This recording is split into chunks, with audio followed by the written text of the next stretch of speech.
Welcome to Adulting 101, Check Your Inner Selves with author Bridgit Dengel Gaspard. Bridgit, over to you. Welcome, everyone. I'm Bridgit. She, her are my pronouns, and I'm thrilled to be with each and every one of you today.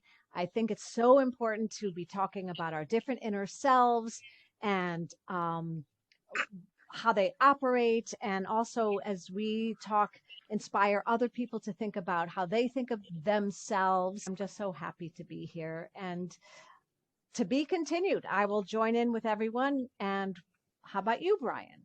Would you like to say hello? Hey, everybody. Yeah, I'm Brian Tom O'Connor, he, him.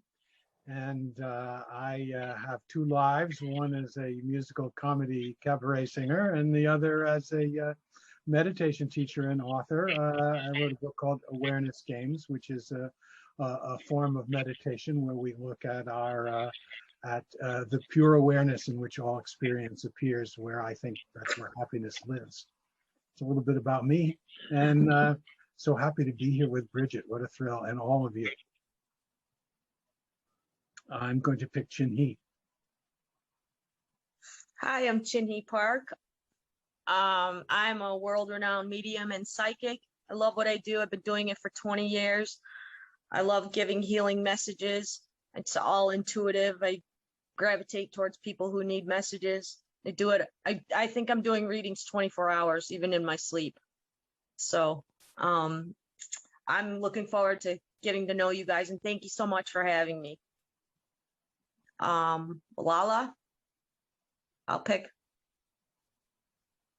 Thank you. My name is Lala Zanel. My pronouns are she, her, hers, and God is Queen Sister.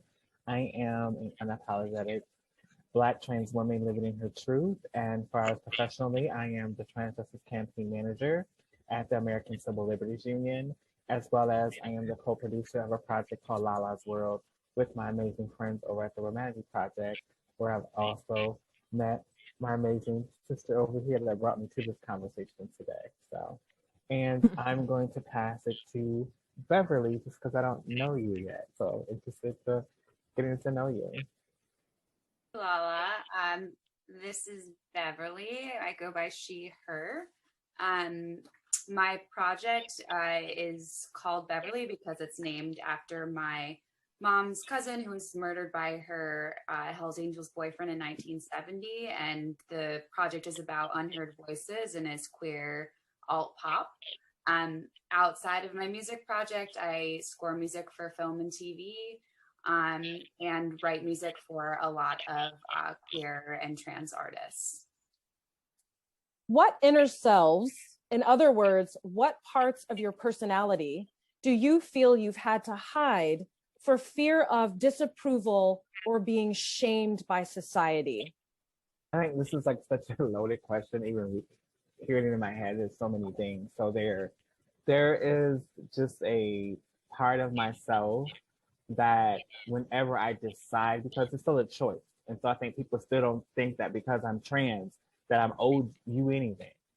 Like I still have the right to disclose my transness when I want to, because it's a safety mechanism for myself, right? And so people not understanding that every time I have to expose those parts of myself, it is very vulnerable. It does not make me feel safe. And there's reasons why I do not. And so any situation where I'm like publicly outed, so I used to work at Starbucks, and I loved Starbucks. Like I was a barista trainer, I was a shift manager, and I was fired from my job because people at my job, my coworkers, had an issue with my transness once they found out I was trans. And so my transness became my whole job. And so in that experience, it was an experience where I felt comfortable enough with some of my coworkers to disclose that, and they made it uncomfortable and they made it not feel safe. Where now I'm in this advocacy world where I am so visible, but I take my visibility still more responsibly, because visibility without a purpose is a problem.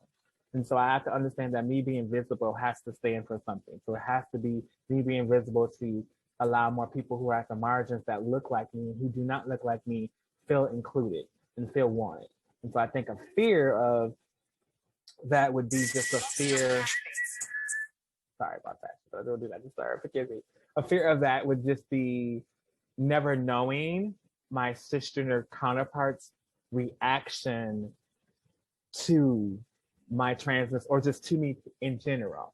When they perceive me to be trans, or even when I feel like I'm in a space where I have to be the one to say, I'm trans, if it's an event and I'm the only person like, hey, I'm here the trans speaker for the day, it automatically always makes me have this fear because I don't know if they're going to engage or now their transphobic things are going to show up and make the conversation hard. And so the fear of not knowing what my existence will mean to the audiences that I'm dealing with on a daily. I would have to say me look like being in touch with my masculinity, looking and dressing like a boy or a male, and me being psychic. I've had to hide that from religious people. I didn't feel comfortable telling them what I do.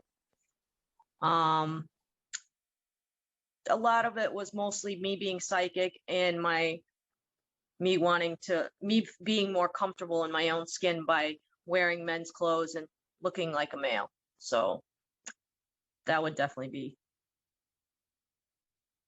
my response. Yeah, I guess just spinning off of like the idea of what's visible to the outside world. You know, I'm a feminine presenting lesbian. I think that there's I read about how visibility without a purpose is a problem. Because I have taken issue with a lot of people who you know, like do like a gay face, like for example, like Taylor Swift in a music video enlists all of these trans people. She writes an album with very gay leaning songs. There's rumors of her with Carly Kloss, you know, all of these things, but does not come out to say I am gay or I am bi. And by the one hand, we could say, well, that's a choice, that's her personal life, but she's in such a position of power. And when you're that visible and you have that big of a platform, for me, because I am a feminine presenting lesbian, I didn't have, and I grew, you know, I'm 33, I didn't have any role models of, oh, like being gay or being queer can look like a lot of things. And it would have been really helpful for me to see that. So if I was like a 13-year-old girl and saw, you know, or any, you know, any spectrum of gender or sexuality, it would be really helpful to see that and normalize that because it is normal. I think that I have a privilege because I am a feminine and white woman that I can pass. And this has been talked about a lot with like the head of GLAAD, who, you know, is a white feminine woman. And I also liked how, you know, both Shoshana and Shinhee, not Shoshana, Lala and Shinhee touched on the idea of like, you know, safety.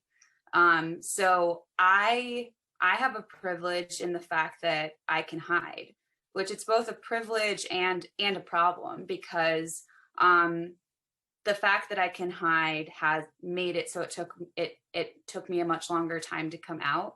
But I don't have, you know, in terms of the physical danger, like if I were to go to a country that doesn't accept queers, or even say, you know, parts of Virginia where my girlfriend is from, I would in certain contexts have to hide that part of myself, not hold her hand, for fear that someone might hurt me or hurt us.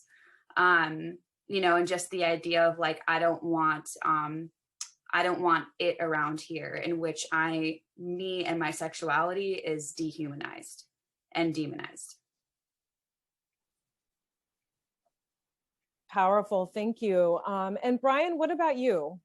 Well, I found this question very interesting because you asked about inner selves that we had to hide for fear of disapproval of society or being shamed. And I realized when I really thought about it, that it wasn't society at large that I hid from, because I was pretty rebellious as a young person and came out kind of early. Also, I was lucky. I know many people suffer discrimination more than I did.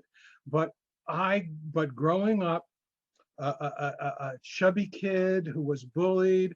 When I came out and joined the gay world, I didn't feel accepted by the gay men. I felt shamed, body image shamed.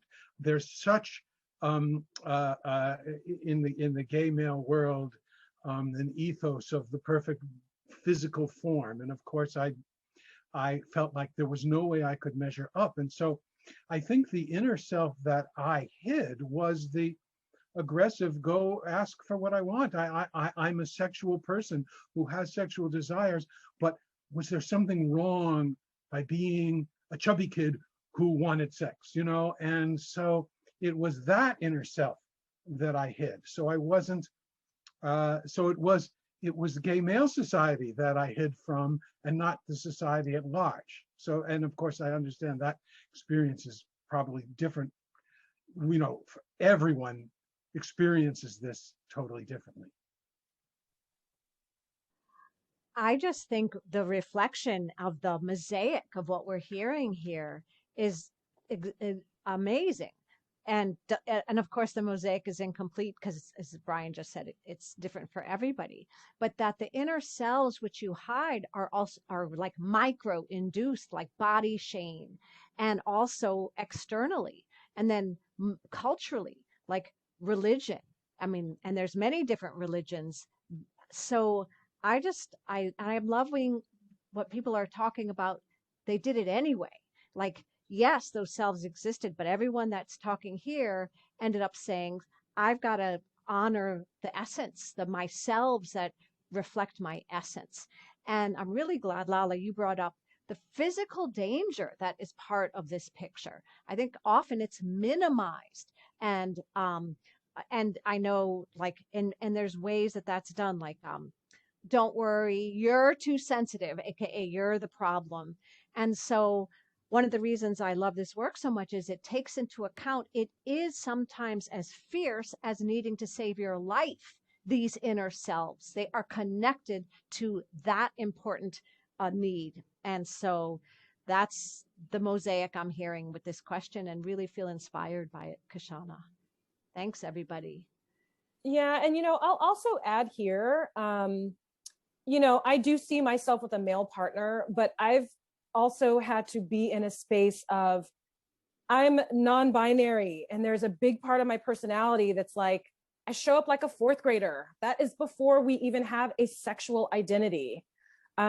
So born a female, yes, cisgendered for the most part. I mean, everybody's got their, you know, their style of flirting with life. So I definitely am a flirt, but a lot of people are not even allowed, a lot of women especially are not allowed to be non-binary. We're just not allowed. There's rules, like you have to wear ribbons and bows. And even when you break those down, there's such aggression. So thank you, everyone. Super powerful insights. Let's take a temperature on societal bias. What are the messages in our environment that hinder mental health? I am indeed a producer and engineer. Sorry about that. I think that there's this, I'm a strong believer in therapy. I've been in therapy forever. I wouldn't have come out or be here if it wasn't for that. I think that there is this idea that you are somehow lesser than or stupid if you can't figure out your own problems. We exist in a world with other people. So even if you had the best insight about yourself and your own behaviors, you're your own sounding board with your own experiences. So you ultimately need to interact and have an interpersonal experience with another human to get that feedback. And I think even just in terms of friendships, or if you're in a romantic relationship, you can hear something differently. Like you can hear, you know, the word hun or babe or something like that after a sentence as passive aggressive, or you might hate a certain word because someone once used it, you know, the wrong way toward you. And that person would never know that, or you would interpret them a certain way. And yes, there, of course, if you weren't in therapy, you could, of course, ask them, what did you mean by that? But a lot of these triggers are so automatic that we immediately think that we know the answer. Well, this is what this person meant when they said that. But a lot of times it could be it could be A, B, C, D, E. It could be none of those things. You have no idea. So I think that just the message to land the plane, like the message that society sends that we can answer all of our own problems without seeking help from other resources or getting feedback, is really wrong. I think you've touched on some similar topics on your show, Brian. Would you like to chime in? Oh yeah, sure. I think it's a great question about the, what messages in our environment hinder mental health. I think the big one is comparison, because what society puts up as someone to compare our lives with are the rich, the famous, the powerful, the beautiful. And there's a 12-step program saying compare and despair, which I think is very wise. I mean, it's the idea that, and I would even go further, the idea that we must put conditions on our experience in order to be happy. Happiness is not something that's out there. It's not something that comes from our achievements or worldly success. It's something that is our natural state within, that we cover up with all these ideas of how life should be. So it's really the should. You should do this, you should be this, you should achieve this, you shouldn't do this, you shouldn't do that. That's all the stuff that covers the natural happiness that's underneath, that's just there as our, I think it's our default state. Can you break it down for me? Sure. So basically, there's an entire society with bias, and a lot of it is kind of hidden. So if you have an experience speaking on society's hidden bias, that ends up stressing people out, adding to people's anxieties, that would be great. Eventually, those types of pressures, deteriorate our mental health. So that's the nature of the question. I'm dealing with a lot of people who are a lot of my clients are really pressured and have anxiety about meeting their twin flame. Like they feel like they're at a certain age where if they're 40 and they need to like be in that relationship, they need to find that person. So I think like all of the commercials of like how society portrays relationships and how they're like fairy tales and romantic novels and stuff like that are just unrealistic.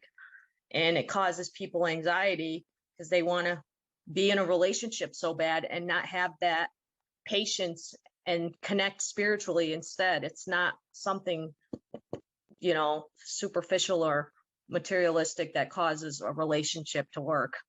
It's all spiritual connections. And I see people just so stressed out and anxiety. I don't know exactly how they get affected that way, but I think it's mostly societal and how they portray relationships.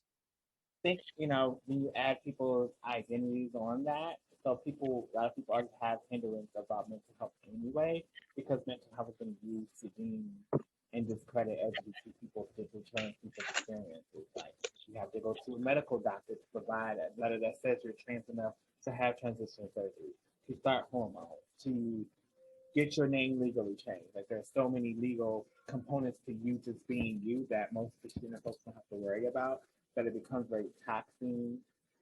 So you don't want to try to do the traditional healthcare avenues or mental health avenues because they're stigmatized aside within the therapist, and finding like a real good queer, therapist is very hard and in between, depending on where you live, and insurance is costly. But also there's also the factors of me. I'm Black first. I also can't escape that. And so there are things that come with going to a doctor and I'm from a religious family. So just to you just pray everything away. Like going to mental health means that there's something wrong with you, or you just trying to say something's wrong with you, or the white supremacy folks are going to tell you that there's something wrong with you because you're Black and always want you to self-medicate. So there was like the stigma of that growing up. Also, just when you go, you're outing yourself in a way. Like, You know, can I go and get mental health without it being like based about me sitting on the couch and it's all about my transness and not about my overall being? Like, I'm trans, I still have mental anxiety, which is dealing with the world. I have loving relationships. I have trauma in my life that was not about my transness that I need to deal with. And so like finding people to really understand encompassing all of who I am or all of who trans people are is very, very, very hard. As well as access for my community is very like insurance, a lot of insurance does not cover therapy sessions in mental health. And so that's a big factor about access. Like everyone does not have access to it. And everyone doesn't also know that there are alternate restorative ways of therapy versus going to sit on the couch. There's healing issues. There's, you know, going to get your cards read. You know, just there's different avenues that your healing process is your healing process. And you don't get to have those conversations because everything's reversed to therapy. And so you're just thinking that, oh, therapy is, and therapy is a bad thing. Is that there's something wrong in your life, so a therapist has to fix it. There's always that notion of like, this, even when you go to court, like, you know, go to a therapist. You know, you get a certain, you know, ranking, like you can get, now you can be charged with someone who's mentally like this, how the system has these notions on like what mental health means, which will prevent folks from like wanting to get access to that because now you're feeling like you're marked. Now I'm marked as a troublemaker. Now I'm marked as mentally distressed because of these things. So those stigmas prevent people to want to access it in a way that's authentic and really helpful. I agree. Stigma is cemented in so many places. I think it's getting less so in some places, and I'm so grateful for that because I completely agree with what Lala is saying, and that it's on so many levels, which I'm realizing more now. Like, for example, to even walk in, you have to be pegged. Well, what's your gender even? What's before you even get to the thing, you've already got to be in certain boxes. And the other thing, having been a therapist, is how many therapists don't do their own work and they won't, so they're not aware of their own biases. In therapy, you talk about transference and countertransference, right? So the transference is how like the client sees you, and then we are human. So we're taught it's okay to have a countertransference. But the reason you're taught that is so you don't act out. And so there's so many people who are on the defensive, and I've seen that with therapists, but I've also seen that with friends, like the inability to listen to what's really being said because their selves are so triggered unconsciously with the stigma, like, oh, I don't want to be in that group. And I just see that the stigma triggering people, even when they're trying to be conscious, and forget when they're not trying to be conscious or they're actively trying to maintain stigma because it is a form of oppression, is I think it's conversations like these to help people even think about that. Like asking your area code gives information, like everywhere you turn. And people make judgments. And those judgments, if you're aware of yourselves, you can say, oh, that's my judgmental self. And you can know it, but you don't have to act upon it because you have more conscious choice. Or you can do the opposite, like Beverly was saying, you can act upon it. You're like, wow, I have the privilege of hiding. I'm going to still, maybe it'll take more nerve, but I have to act on it because I choose to. Yeah, the society that's crumbling a little bit, but it's so ingrained and it's everywhere. And Lala, what you said made me realize that on just so many levels, including just someone's eyebrows looking up. Oh, there you go again. X, you're anxious about that, or you're paranoid, or all those, or worse, ha ha ha, laughing, you're paranoid. But what they've done is said, get over there. I don't want to deal with this. And so then you are isolated. Absolutely. And, you know, Bridget, this point makes me sort of bring something up. So for those of you watching, you know, think of a time when the very first time in your, you know, early adolescence, you're starting to hear things that are people calling one another names that you've never heard of before, judgy and mean names with the intention to hurt. So a lot of the times this can creep in to people that claim they're good people, they're normal people, we just want to be everyone's ally, right? Self-appointed allies can quickly kind of go to saving the day and allying up with people. But it really is, the hard work is for each of us to understand. In my case, it was an abusive law enforcement official that we were forced to live with for a certain amount of time when I was growing up. And he said all kinds of toxic things about popular culture, pop stars and musicians. And this, when I had to look in the mirror, I'm like, that's where I got that language. And I never had a place to ask about it. I never had a place to unpack it until I was old enough to kind of know how dangerous it was. So for those of you watching, we're having this conversation so that we can kind of inspire a new direction of what do we really need to have in our mind, in our heart, and what processes, techniques are the most helpful. So what have you had to do to carve space for your less popular inner selves? What has worked and what hasn't? So Beverly, you were kind of mentioning some powerful experiences you had.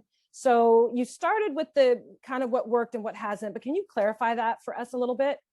I think I was talking about therapy, but I also wanted to respond to a couple of things that other people said, which I think can connect to this question. I think a lot of times, like the self that we want to hide is like, quote unquote, I'm of course the person from California that's going to say the word shadow self on a Zoom about mental health. But the self that that you've been told is to hide. You're the self that you don't have a seat at the table, because I think, and just to touch on what Ryan was saying, like, who does get the power to speak is astonished. I mean, it's not astonishing. It's, mostly white, straight men. And my friend Meredith Taliesin, she wrote a book called Ferris that's like a New York Times bestseller. She is Filipino, but albino. So she like passed for white, came over here to go to school. And she got into Harvard, and there's a part in the book where she talks about how it was a class about gay literature. And ironically, the text that they were reading was all about the subject that Brian was talking about before, about the body and how gay men have been made to feel shame about their body if they didn't fit into certain stereotypes of what was beautiful. And she talks about how ironic it was that this one person in the class who was the most beautiful, what is deemed culturally acceptable, view of gayness, like this blonde, perfect body gay man, was the one who commandeered the whole class. And how incredibly ironic that was in a conversation in which there are trans people and people with all different kinds of bodies to be talking. The most beautiful person is talking about biases about beauty. So I think a lot of my own work has been to meditate, to tell myself, because when I get anxious, it's a very body feeling. Like it's like sits in my chest. Sometimes it's like around my head like a halo. And I have to just like literally talk to myself and say, you have a right to speak. You have a right to be heard and to be visible. And as long as you don't, because I think a lot of that comes from like these old behaviors that like, if we were reactive in the past, that we're afraid that if we do speak, it's going to be reactive, or that will show people anger. And it's like, as long as you're in therapy and meditating, there is a way that you can pull up a seat at the table. And my whole MO, which has also been further developed in COVID, has been about having stern full grace, which is pulling a seat up at the table, taking a beat. And also because, unfortunately, we live in a society in which depth and emotion are not valued. So like, how do you appeal to someone, and like almost in a very PR kind of way? And like, I'm interested in hearing Lala's response too, especially because she works in the public sector, in which, you're essentially like ACLU, of course, is like talking about emotional issues, but like writing them logically. So like, it's to like almost talk about these emotional issues, removing any language that could be inflammatory. So like, again, working off of Bridget, like, how do I remove any language from this sentiment so I can pull up a chair here? Like, you know, so for example, like, you know, commonly, you know, in music, there's stuff that goes on all the time, that, you know, people not paying you for licenses or this and that. So how can you, without accusing someone or being a difficult gay woman, pull up a chair and say, hey, like, I'm noticing that this is happening. Can we have a conversation about this? And without blaming or anything like that.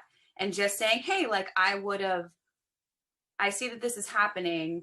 I would have loved to be involved in these licensing conversations 3 weeks ago when you were talking to these people about licensing my music. How come I wasn't at the table then? And that would have been great if I could be included in that conversation in the future. And it's taken a lot of work for me to be able to get to that point. And oftentimes it's that I don't respond immediately, that I might have that reaction, like, what the fuck? Like, how come that angry? Because that's my immediate response is always anger. So like, rather than having that initial response, reading it, meditating, thinking to myself, how can I engage with this person and get them to see me in a way that I can get respect? Because to get a seat at the table, I want to come in gracefully, and I want ultimately respect and allyship. That's powerful.